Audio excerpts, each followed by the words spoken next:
4:30 ഗ്രൂപ്പിലാണ് കണ്ടത്. വന്നിണ്ട് എന്ന്. അപ്പൊ നമ്മുടെ ഇങ്ങനെ ഹൃദയമൊക്കെ ഇങ്ങനെ ഇടിപ്പ്.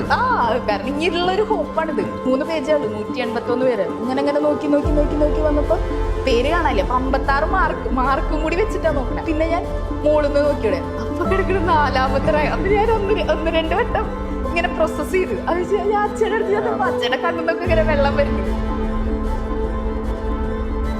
ലൈക്ക് സഹകാരിയിൽ വന്ന് പെട്ടത് കൊണ്ട് കുറെ കാര്യങ്ങൾ ഈസിയായി. നമ്മള് എന്താ പറയാ, ഒന്നും ഇങ്ങനെ തേടി പിടിക്കേണ്ട ആവശ്യമില്ല. എല്ലാം കൃത്യമായിട്ടുള്ള PDF കാര്യങ്ങളൊക്കെ ഉണ്ട്, ക്വസ്റ്റ്യൻ പേപ്പർ ഉണ്ട്, എക്സാം ഉണ്ട്.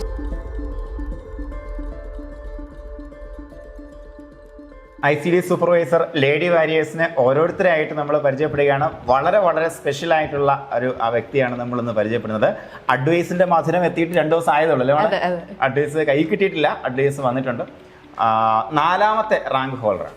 മേഘയെ കുറിച്ച് പറയുമ്പോൾ നമ്മളെല്ലാവരും മടിച്ചു നിൽക്കുന്ന ഒരു ഫേസ് ഉണ്ട്. കാര്യം എന്ന് പറയുമ്പോഴത്തേക്കും നമുക്കൊരു ചലഞ്ച് വരുന്നൊരു ഫേസും. ICD സൂപ്പർവൈസറിന് നേരത്തെ ഒരു സിലബസ് ഉണ്ടായിരുന്നു. സിലബസ് മാറിയതിന് ശേഷമാണ് സീരിയസ് ആയിട്ട് പഠിച്ചു തുടങ്ങിയത് അല്ലേ? അപ്പോൾ ആദ്യ റാങ്കുകളിലേക്ക് എത്താൻ വേണ്ടിയിട്ട് നിങ്ങൾ ആ ചലഞ്ചിനെ കൃത്യമായിട്ട് നേരിട്ടാൽ മതി എന്നതിനൊരു കൃത്യമായ എക്സാമ്പിളാണ് മേഘ. മേഘയുടെ പഠന വിശേഷങ്ങൾ നിങ്ങൾ കൃത്യം കാണണം, അവസാനം വരെ കാണണം, എല്ലാവരും കാണണം. അപ്പോൾ മേഘ, ഫസ്റ്റ് ഓഫ് ഓൾ കൺഗ്രാറ്റ്സ് മക്കളെ. Thank you sir. ഓക്കെ, ഈ ഒരു വിജയം നമ്മൾ അറിഞ്ഞ ആ മൊമെന്റ് ഒന്ന് അവർക്ക് വേണ്ടി ഒന്ന് പറയാം. ഞാൻ ഇതിന് വേണ്ടി, അതായത് പ്രൊബേഷൻ ഓഫീസറുടെ ഇന്റർവ്യൂവിന്റെ തലേ ദിവസമായിരുന്നു. അപ്പൊ ഇങ്ങനെ എല്ലാവരും ഗ്രൂപ്പിൽ, ഇങ്ങനെ നമ്മുടെ ഒരു ഗ്രൂപ്പ് ഉണ്ടായിരുന്നു റാങ്ക് ലിസ്റ്റിലുള്ളവരുടെ. അപ്പൊ അവരിങ്ങനെ പറയുന്നുണ്ട് അപ്പൊ വരും, ഒരു മാസത്തിനുള്ളിൽ വരും. കാരണം ഓൾറെഡി 22 വേക്കൻസി റിപ്പോർട്ട് ചെയ്തിട്ടുണ്ട്. വേഗം ഉണ്ടാവും എന്നൊക്കെ വിചാരിച്ച് ഇങ്ങനെ ഇരിക്കുകയായിരുന്നു.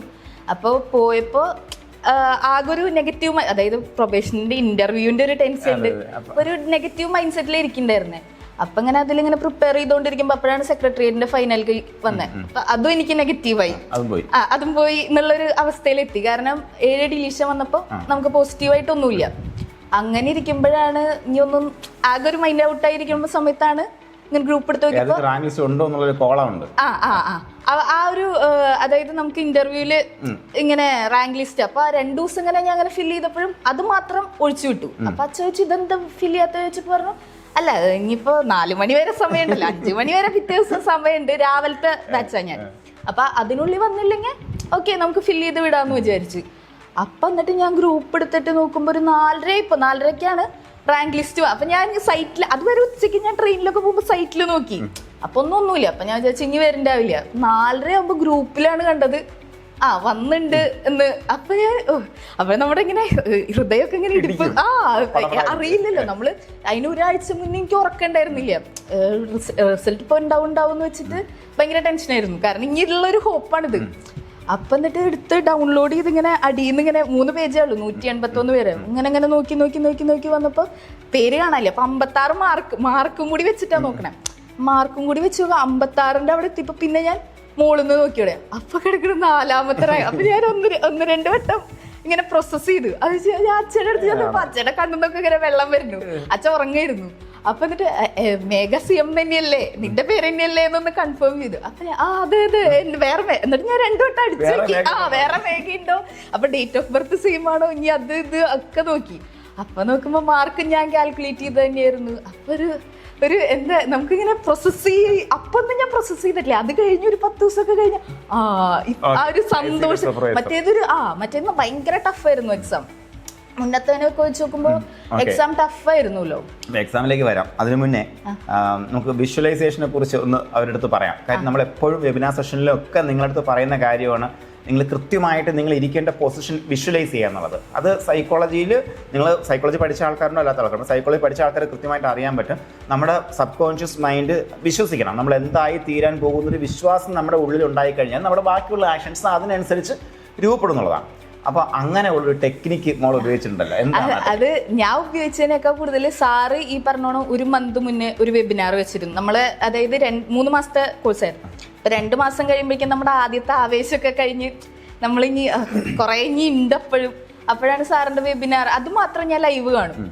അപ്പൊ അങ്ങനെ അതിൽ കയറിയപ്പോ സാറ് പറഞ്ഞു, നിങ്ങള് ഫോണിന്റെ ഇതിലൊക്കെ ഇങ്ങനെ എഴുതി വെക്കണം ICD സൂപ്പർവൈസർ റാങ്ക് 1 പേര് ഉപ്പ്. അപ്പൊ ഞാൻ അതൊക്കെ വലിയ കാര്യത്തില് റാങ്ക് 1. അപ്പൊ ഞാൻ ആര് കണ്ടാലും എനിക്കൊരു ഞാൻ ആരെങ്കിലും നാണക്കേടും എന്നൊക്കെ തോന്നി. പിന്നെ ഞാൻ ചോദിച്ചാൽ എന്തെങ്കിലും ആട്ടെ അങ്ങനെ എഴുതി വെക്കാന്ന് പറഞ്ഞിട്ട് ഫോണില് ഉപയോഗിക്കുന്ന എല്ലാത്തിലും ഇങ്ങനെ എഴുതി ഒപ്പൊക്കെ ഇട്ട് വെച്ചിരുന്നു. എന്നിട്ട് അത് കഴിഞ്ഞ് ഞാൻ എക്സാം കഴിഞ്ഞപ്പോൾ അതൊക്കെ മാറ്റിയിട്ടാ. അത് കഴിഞ്ഞ് പക്ഷെ ഞാൻ ഇങ്ങനെ ഡയറി എഴുതുമായിരുന്നു. അപ്പൊ ഇങ്ങനെ എഴുതുമ്പോ ഇല്ല ഇങ്ങനെ പോസിറ്റീവായിട്ട് ICDS ഇന്ന റാങ്ക് അങ്ങനെ വെറുതെ എഴുതും. പക്ഷെ ഇപ്പൊ അതൊക്കെ അച്ചീവ് ചെയ്തിട്ട് തിരിഞ്ഞു നോക്കും, ആ പേജൊക്കെ വായിച്ചു നോക്കുമ്പോ നമ്മൾ ആ വിഷ്വലൈസ് ചെയ്തതിനൊക്കെ ഒരു റിസൾട്ട് എഫക്റ്റ് ആണ്. നമുക്കത് സബ്കോൺഷ്യസ്ലി അത് അങ്ങനെ ഇതാവുകയാണ് തോന്നുന്നു. അതെ, അതാവുമ്പോഴത്തേക്കും നമ്മൾ സംഭവിക്കാൻ നമ്മൾ അറിയാതെ നമ്മുടെ ആക്ഷൻസ് മോഡിഫൈ ചെയ്യും. അതാണ് സംഭവിക്കുന്നത്. അപ്പോൾ അതിനകത്തുള്ള എഫക്റ്റ് എല്ലാം നമ്മൾ കൃത്യമായിട്ട് പറഞ്ഞു തരും. അപ്പോൾ നിങ്ങൾ ചെയ്യുക, ഓരോ കാര്യങ്ങളും കൃത്യമായിട്ട് ചെയ്യാം. അതിനോടൊപ്പം ആദ്യമായിട്ട് എങ്ങനെയാണ് സഹകാരിയിലേക്ക് എത്തിപ്പെടുന്നത്? സഹകാരിയിലേക്ക് ഈ പറഞ്ഞ സിലബസ് മാറി നമ്മളിങ്ങനെ പാനിക് ആയിക്കൊണ്ടിരിക്കുന്ന സമയം. അപ്പം നമ്മൾ അച്ഛൻ പറഞ്ഞു എവിടെ ക്ലാസ് കിട്ടോ അവിടെ നിന്ന് എടുത്തോ, എവിടെ ബുക്ക് കിട്ടോ അവിടെ നിന്ന് വാങ്ങിക്കോ, അങ്ങനത്തെ ഒരു മൂഡ്. കാരണം നമ്മുടെ സബ്ജക്റ്റ് ആണ്, നമുക്ക് ക്രാക്ക് ചെയ്യാം. പിന്നെ ലേഡീസ് ഓൺലി ആണ്. അപ്പം ക്രാക്ക് ചെയ്യാൻ കുറച്ചും കൂടിയും പോസിബിലിറ്റീസ് കൂടുതലാണ്. അപ്പോൾ ഞാൻ അങ്ങനെ യൂട്യൂബിൽ തപ്പി. അപ്പോൾ സഹകാരി അപ്പോഴും എൻ്റെ ഒരു ഫ്രണ്ട് അങ്ങോട്ട് എടുത്തിരുന്നു. അപ്പോൾ ഞാൻ വിചാരിച്ചു ഓക്കെ ഓൾറെഡി ഒരെണ്ണം എടുത്തിട്ടുണ്ട്, അപ്പോൾ ഇനിയിപ്പോൾ അതിൻ്റെ ആവശ്യമില്ലല്ലോ. അപ്പോൾ നമ്മുടെ എടുത്ത ഇൻസ്റ്റിറ്റ്യൂട്ടിൽ നിന്ന് റെസ്പോൺസ് വരാൻ വൈകിയപ്പോൾ ഞാൻ ഇത് കണ്ടു. അപ്പോൾ വെബിനാർ ഉണ്ട്. അപ്പോൾ ഞാൻ അതിൽ രജിസ്റ്റർ ചെയ്തു. അപ്പോൾ നോക്കുമ്പോൾ 3 മാസത്തെ കോഴ്സാണ്. ഭയങ്കര അതായത് സാറിനെ കണ്ടുമുട്ടിയപ്പോൾ തൊട്ട് സാറ് ഭയങ്കര പോസിറ്റീവായിട്ടാണ് സിലബസ് മാറിയത് നിങ്ങൾക്ക് വേണ്ടിയിട്ടാണ് അങ്ങനെ. അപ്പോൾ എനിക്കും അങ്ങനെ ചിന്തിക്കാൻ തുടങ്ങി, സോഷ്യൽ വർക്ക് എനിക്ക് അനുകൂലമായിട്ടാണ് മാറിയത്. അപ്പൊ എനിക്ക് വേണ്ടി ക്രാക്ക് ചെയ്യാൻ വേണ്ടിയിട്ട് ഇതെല്ലാം മാറുന്ന പോലെ എനിക്ക് ഫീൽ ചെയ്തിരുന്നു. കാരണം ഹോം സയൻസ് ഒക്കെ ഭയങ്കര വാസ്റ്റ് ആയിരുന്നു മുന്നത്തെ സിലബസിൽ. അതൊക്കെ ശരിക്കും ഭയങ്കര കുറഞ്ഞു, കുറച്ചും കൂടി സബ്ജക്ട് ഓറിയന്റഡ് ആയി. സൈക്കോളജിയാണ് കൂടിയത്, പക്ഷെ സ്റ്റിൽ അതിന് ഇട്ട എഫേർട്ടിനുള്ളത് തിരിച്ചു കിട്ടിയിട്ടുണ്ട്. അങ്ങനെയായിരുന്നു. അപ്പം ഇതിനകത്ത് മറ്റൊരു പ്രധാനപ്പെട്ട കാര്യം എന്ന് പറയുമ്പോഴത്തേക്കും ഈ പരീക്ഷ എപ്പോഴും നമ്മൾ പറയും പരീക്ഷ പാടായിട്ട് വരുമ്പോൾ നമ്മൾ പുറത്തോട്ട് തലയും ചൊറിഞ്ഞ് വരുമല്ലേ. എപ്പോഴും നമ്മൾ പറയാറുണ്ട് പരീക്ഷ പാടാകുന്നത് എളുപ്പമായ ചിലപ്പോൾ നമ്മളെ പഠിക്കുന്ന കുട്ടികളെ ബാധിക്കാൻ സാധ്യതയുണ്ട്. പാടാകുന്നത് പഠിച്ച കുട്ടികളെ ബാധിക്കില്ല എന്നുള്ളത് നമ്മൾ പറഞ്ഞാണ് വിടുന്നത് നിങ്ങളെ. അപ്പോൾ ശരിക്കും പറഞ്ഞാൽ സോഷ്യൽ വർക്ക് പഠിച്ച ആളാണ് പക്ഷേ പരീക്ഷ ഹാളിലുണ്ടായ അനുഭവം ഒന്ന്, അതായത് നമുക്ക് എപ്പോഴും നമുക്ക് ഒരു എളുപ്പം ഒന്ന് ആദ്യം തോന്നുന്ന പരീക്ഷ മിക്കവാറും പാടായിരിക്കാൻ സാധ്യതയുണ്ട്. അല്ലെങ്കിൽ നേരെ തിരിച്ച് എളുപ്പം പാടാകുമെന്ന് നമുക്ക് തോന്നുന്ന പരീക്ഷ പൊതുവെ എളുപ്പമായിരിക്കാൻ സാധ്യതയുണ്ട്. 2 സാധ്യതയുണ്ട്. കാര്യം PSC ഫ്രെയിം ചെയ്യുന്നത് അത്തരത്തിലുള്ള മൈൻഡ് ഗെയിമാണ് ഫ്രെയിം ചെയ്ത് വെക്കുന്നത് പലപ്പോഴും. അപ്പൊ അത്തരത്തിൽ ആ മൈൻഡ് ഗെയിം എങ്ങനെയാണ് അതിജീവിച്ചത്? ഞാൻ അവിടെ എത്തി. നമ്മള് അതുവരെ പോസിറ്റീവാ, കുഴപ്പമില്ല, നമ്മൾ ഇത്ര നാള് കാത്തിരുന്നല്ലേ, 7:30 പേപ്പർ കയ്യിൽ കിട്ടി. അപ്പോൾ ഓർഡറിൽ തന്നെ പോവാം, അതായിരുന്നു സ്ട്രാറ്റജി. അപ്പം എൻ്റെത് സോഷ്യോളജിയാണ് ആദ്യം. സോഷ്യോളജി അല്ലേ നമ്മുടെ സബ്ജക്റ്റ്. അതായത് സോഷ്യൽ വർക്ക് പഠിച്ചാലും നമുക്ക് സോഷ്യോളജി കുറേയൊക്കെ ഈസിയാണ്. നോക്കുമ്പോൾ ചില ജനറൽ ക്വസ്റ്റ്യൻസ് ഒഴിച്ച് വേറെ സബ്ജക്റ്റിന്റെ ഒന്നും ഒരു നമ്മൾ കേട്ടിട്ടേ ഇല്ല. അതായത് ബന്ധമില്ല. അതായത് സിലബസിൽ നമ്മളിങ്ങനെ നോക്കുമ്പോ ഇല്ല. മുന്നത്തെ ക്വസ്റ്റ്യൻ പേപ്പറുകളിൽ അല്ലെങ്കിൽ ഒരു എപ്പോഴും മാരേജ് എന്ന് പറഞ്ഞൊരു ടോപ്പിക് വന്നു കഴിഞ്ഞാൽ അതിന്ന് ഇങ്ങനെ അങ്ങനെ വരുന്ന കുറച്ച് ചോദ്യങ്ങളുണ്ട്, അല്ലെങ്കിൽ കുറച്ച് പുസ്തകങ്ങളുടെ ഓതേഴ്സ് ഉണ്ട്. ഇത് അങ്ങനെയൊന്നും ഇല്ലാത്ത ഏതൊക്കെയോ ആൾക്കാർ. എന്നാലും ഞാനിങ്ങനെ ഓക്കെ വരുന്നുണ്ടല്ലോ, നമ്മുടെ സബ്ജക്റ്റ് വേറെ ആയിരിക്കണ്ടല്ലോ, സോഷ്യൽ വർക്ക് അല്ലേ, അതിപ്പോ അവര് എവിടുന്ന് കിട്ടൂലോ. അപ്പൊ നമ്മൾ സോഷ്യൽ വർക്ക് എത്തി. സോഷ്യൽ വർക്ക് എത്തിയിട്ട് ഞാൻ എക്സാം കഴിഞ്ഞ് വന്നിട്ട് അച്ഛയുടെ അടുത്ത് പറഞ്ഞത് ഇതാ, അതായത് നമുക്ക് ചില ചോദ്യങ്ങൾ ഇന്നതാ സോഴ്സ്, ഇതെനിക്ക് സോഴ്സ് പോലും അറിയാത്ത എവിടെ നോക്കിയോ സോഷ്യൽ വർക്ക് എന്ന് ചോദിച്ചിരിക്കണേ. അതും കൂടി കണ്ടപ്പോഴേക്കും നമ്മുടെ ഇങ്ങനെ ഇനി എന്ത് കണ്ണെന്ന് ഇങ്ങനെ കരച്ചിലൊക്കെ വരാറായി. അപ്പൊ നോക്കുമ്പോ സൈക്കോളജി എത്തി. ഇപ്പൊ കുറച്ചൊക്കെ ഏറ്റവും കൂടുതൽ, അതായത് ഇപ്പൊ 100 ഏറ്റവും കൂടുതൽ എനിക്ക് അറ്റംപ്റ്റ് വന്നിരിക്കുന്നത് സൈക്കോളജി ഹോം സയൻസും ആണ്. അതിന്ന് അറ്റംപ്റ്റ് ചെയ്ത് കയറിയോണ്ടാണ് നെഗറ്റീവ് കൂടുതൽ വന്നിരിക്കുന്നത് എനിക്ക് തോന്നുന്നു സോഷ്യൽ വർക്ക് സോഷ്യോളജി എന്നാണ്. പിന്നെ ചില അതായത് നമ്മളിങ്ങനെ തെറ്റിച്ചു പോയ ചോദ്യങ്ങളുണ്ട്. അങ്ങനെ 1-2 ചോദ്യങ്ങളുണ്ട്. ഒരെണ്ണം തെറ്റിച്ച് ഹോം സയൻസ്, അതൊക്കെ ഒരാഴ്ചത്തോളം അതിന്റെ ഒരു വിഷമം നിന്നു. നമ്മളായിട്ട് തെറ്റിച്ച ചോദ്യങ്ങൾ എന്നൊക്കെ വരുമ്പോ ഇല്ല, കഴിഞ്ഞിറങ്ങി അങ്ങനെ ഉണ്ടായിരുന്നു. ചിലത് പിന്നെ സൈക്കോളജി ഒരു മറ്റേ എന്താ സ്റ്റിമുലേഷന്റെ എന്തോ ചോദ്യമായിരുന്നു, അത് ഇവിടെ എത്തിയിട്ട് തന്നെ അറിഞ്ഞേ, അതുകൊണ്ട് ഭാഗ്യമുണ്ടായി. ഇനി അവിടെ വെച്ച് മാർക്ക് ചെയ്യുമ്പോൾ എങ്ങാനും മറന്നിരുന്നെങ്കിൽ സീനയനെ. അപ്പൊ അത്തരത്തില് വളരെ എക്സ്പീരിയൻസ് നടന്നൊരു കോച്ചിങ് എക്സ്പീരിയൻസ് മൊത്തത്തിലല്ലേ തുടക്കം തൊട്ട് ഒടുക്കം വരെ നമ്മളെ നമുക്ക് ഈ ഒരു സക്സസ് എന്ന് പറയുമ്പോഴത്തേക്കും എസ്പെഷ്യലി നമുക്ക് ആദ്യത്തെ 10ലേക്ക് വരിക അല്ലെങ്കിൽ ആദ്യത്തെ 5-ൽ ഒരാളാവുക എന്ന് പറയുമ്പോഴത്തേക്ക് that's very important ICDS supervisor എക്സാമിനേഷനിൽ. നമുക്ക് അതിനകത്ത് ഏറ്റവും കൂടുതൽ മോട്ടിവേഷൻ തന്ന ആരാണ്? ഏറ്റവും കൂടുതൽ നമ്മളെ ആ ഒരു സ്ട്രഗിൾസിലൊക്കെ കൂടെ നിൽക്കുകയും നമ്മളെ സപ്പോർട്ട് ചെയ്ത ആരൊക്കെയാണ്?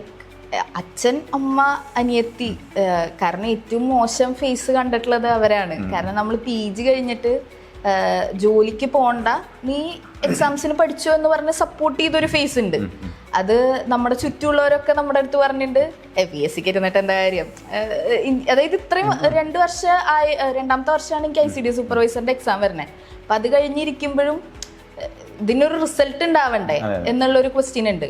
അപ്പോൾ പിന്നെ അപ്പം അച്ഛൻ അങ്ങനെ എല്ലാ റിസോഴ്സും ഇനി അച്ഛൻ ട്രിവാൻഡ്രത്തേക്കൊക്കെ പോയി വരുമ്പോൾ ചിലപ്പോൾ ICDS സൂപ്പർവൈസറിൻ്റെയും അങ്ങനെ എന്തെങ്കിലുമൊക്കെ പുസ്തകം കിട്ടുമ്പോൾ അതും കൂടി കൊണ്ടുവരും. വായിച്ചിട്ടല്ല, ചിലപ്പോൾ അതൊന്നൊരു ചോദ്യം കിട്ടി അച്ഛൻ അങ്ങനെ പഠിച്ച് വന്നേക്കണേ. അപ്പം അങ്ങനെ. അതുപോലെ അമ്മ എന്ന് പറയുമ്പോൾ ചില ദിവസം ഒന്നും പഠിക്കാൻ പറ്റില്ല, അപ്പം ചിലപ്പോൾ കരച്ചിലായിരിക്കും. അപ്പോൾ അമ്മ കിട്ടും എന്ന് പറഞ്ഞ് നമ്മളെ വിശ്വസിക്കുന്ന ഒരാള്. അതുപോലെ അനീത്തി ഇതുപോലെ തന്നെ ഇങ്ങനെ കഷ്ടപ്പെട്ട് വന്നതാ. അപ്പം അവളും അതിങ്ങനെ ഒരു തരത്തിൽ നമ്മളെ പഠിക്കുകയാണെങ്കിൽ പഠിച്ചോ എന്ന് പറഞ്ഞ് ഇതാക്കുന്ന. അതിൻ്റെ ഒപ്പമാണ് ഇൻസ്റ്റിറ്റ്യൂഷണൽ സപ്പോർട്ട്. ലൈക്ക് സഹകാരിയിൽ വന്ന് പെട്ടതുകൊണ്ട് കുറേ കാര്യങ്ങൾ ഈസിയായി. നമ്മൾ എന്താ പറയുക, ഒന്നും ഇങ്ങനെ തേടി പിടിക്കേണ്ട ആവശ്യമില്ല. എല്ലാം കൃത്യമായിട്ടുള്ള PDF കാര്യങ്ങളൊക്കെ ഉണ്ട്, ക്വസ്റ്റ്യൻ പേപ്പർ ഉണ്ട്, എക്സാം ഉണ്ട്. ശ്രുതി മാം ഉണ്ടായിരുന്നു, ഞങ്ങളുടെ കോഴ്സ് കോർഡിനേറ്റർ ശ്രുതി മാം. എന്ത് ഡൗട്ട് ചോദിച്ചാലും ഒരു 2 മണിക്കൂർ മാക്സിമം മിസ് റിപ്ലൈ തന്നിരിക്കും. ഡൗട്ട് ആണെങ്കിലും ഇനി എന്തെങ്കിലും പ്രശ്നമാണ് അല്ല, പക്ഷെ മിസ് എടുത്ത ICDSന്റെ സ്കീമിനെ പറ്റിയിട്ടുള്ള ക്ലാസ് ഉണ്ട്. അതൊക്കെ ഭയങ്കര ക്ലാരിറ്റിയാ. അതിപ്പോ നമ്മുടെ ഗ്രൂപ്പിൽ ഇപ്പൊ എന്തെങ്കിലും ഇത് ശരിയല്ല, ഈ പരിപാടി ശരിയല്ല എന്നൊക്കെ പറഞ്ഞു കഴിഞ്ഞാൽ നമുക്ക് റിപ്ലൈ കിട്ടിയിരിക്കും. അപ്പൊ നമ്മളെ ആരെങ്കിലും കേൾക്കുന്നുണ്ട് ആ ഒരു ഫേസിൽ, ചിലർ വർക്കിംഗ് ആയിരിക്കും, അപ്പൊ അതിനൊക്കെ ആ റിപ്ലൈ കിട്ടുക. അതുപോലെ സാറിന്റെ വെബിനാർ സെഷൻസ്, ആദ്യത്തെ ഒരു വെബിനാർ തൊട്ട് ലാസ്റ്റ് നമ്മൾ അവസാനിക്കുന്നത് വരെ ആ ഒരു മോട്ടിവേഷൻ, നമ്മൾ ഡൗൺ ആയി പോകുന്ന സമയത്താണ് സാറിൻ്റെ ഒരു മോട്ടിവേഷൻ സെഷനൊക്കെ കേട്ടിട്ടുള്ളത്. അങ്ങനെ അതൊരു ചില ദിവസം നമുക്ക് നന്നായി ചെയ്യാൻ പറ്റും, ചില ദിവസം പറ്റില്ല. അപ്പൊ അപ്പോഴും നമ്മളത് ആ ജേർണിയിൽ മുന്നോട്ട് പോകണ്ടേ. നമ്മൾ ഗീവ് അപ്പ് ചെയ്ത് വിട്ട് കഴിഞ്ഞു കഴിഞ്ഞാൽ ഒരു പാടാണ്. ഓരോ ദിവസവും നമ്മൾ ഓരോ ഘട്ടമായിട്ട് വെച്ച് കെട്ടിയാലേ ഒരു വലിയ വീടുണ്ടാക്കാൻ പറ്റുള്ളൂ. അതെ. ഓക്കെ, നമ്മളെ നിങ്ങൾക്ക് കൊടുക്കാൻ പറ്റുന്ന മെസ്സേജിന് വളരെ വലിയ വാല്യൂ ഉണ്ട്. അപ്പോൾ ഇനി നമ്മൾ ICDS സൂപ്പർവൈസറിനും CDPOയ്ക്കും ഒക്കെ വേണ്ടി പഠിക്കുന്ന ഉദ്യോഗാർത്ഥികൾക്കുണ്ട്, അവർക്ക് വേണ്ടിയുള്ള മെസ്സേജ് എന്താണ്? അതായത് നമ്മുടെ സ്ട്രഗിളിന് നമ്മൾ കൃത്യമായിട്ട് ഫോളോ ചെയ്ത് നമ്മൾ സ്ട്രഗിൾ ചെയ്തിട്ടുണ്ടെങ്കിൽ നമുക്ക് അതിനൊരു എൻഡ് റിസൾട്ട് ഉണ്ടായിരിക്കും. അത് ഡെഫിനറ്റ്ലി സ്റ്റിക്ക് ഓൺ ചെയ്യാം. അതായത് നമുക്ക് ഗീവ് അപ്പ് ചെയ്യാൻ തോന്നും, പലപ്പോഴും തോന്നും ഇത് ശരിയാവുന്നില്ല, ബട്ട് സ്റ്റിൽ ആ പാത്തിൽ തന്നെ പോവുക. വിജയം സുനിശ്ചിതമാണ്. എല്ലാവർക്കും വിജയാശംസകൾ. Thank you.